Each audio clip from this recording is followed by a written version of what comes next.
If your HP printer keeps showing a paper jam error even when there's no paper stuck inside, you're not alone.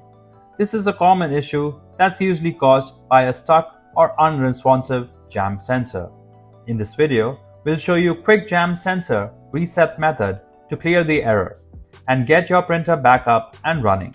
Or if you need one-on-one support, call us on the numbers displayed on the screen. Otherwise, follow along with the steps below. Before we start the step, we request you to join our YouTube channel and support us. You can be a part of our growing family where millions come together to learn, solve problems, and stay up to date. Power off your printer completely. Unplug the power cord from both the printer and the wall outlet. Press and hold the power button for 30 seconds to discharge any residual power remaining in the printer.